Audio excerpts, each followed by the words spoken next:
নারী নির্যাতন, খুন, ধর্ষণ, অরাজকতা, বিশৃঙ্খলার এবং আরজিকর হাসপাতালের নৃশংস ঘটনার প্রতিবাদে গতকাল বিজেপির স্বাস্থ্য ভবন ঘেরাও কর্মসূচি অভিযান চলাকালীন বিরোধী দলনেতা শুভেন্দু অধিকারীকে পুলিশে আটক করা হয়।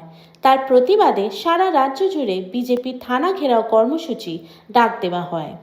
থানা ঘেরাও কর্মসূচিতে বিজেপির ব্যারাকপুর জেলার সভাপতি মনোজ ব্যানার্জি এবং বিজেপি নেতা কৌস্তব বাগচির নেতৃত্বে টিটাগড় থানা ঘেরাও কর্মসূচি পালন করা হয়।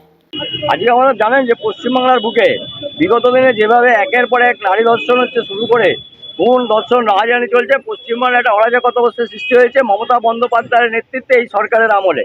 আমরা চাইছি অবিলম্বে মমতা ব্যানার্জিকে পদত্যাগ করতে হবে।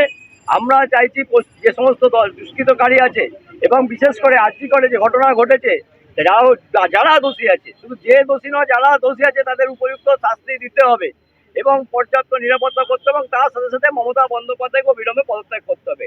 আমাদের দফা একটা, দাবি একটা, মমতার পদত্যাগ।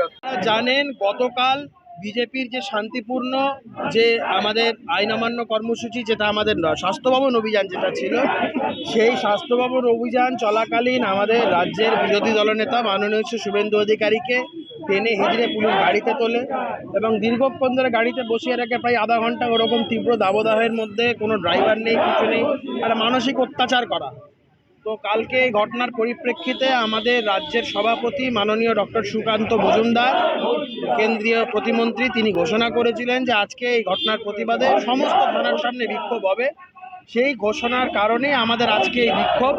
আমরা জায়গায় জায়গায় থানার সামনে বিক্ষোভ করছি, পুলিশের কাছে বলতে চাইছি, দেখুন ইতিহাসে আপনাদের নাম লেখা থাকবে। এখন সেটা কিভাবে আপনারা চান? বাংলাদেশে যেভাবে উল্টো লটকে ঝুলিয়ে রেখেছিল সেইভাবে, না একসময় সিপাহী বিদ্রোহ যেভাবে হয়েছিল বাংলায় পুলিশের বিদ্রোহ হবে, সেই ইতিহাসে নাম লেখাটা আপনারা চান?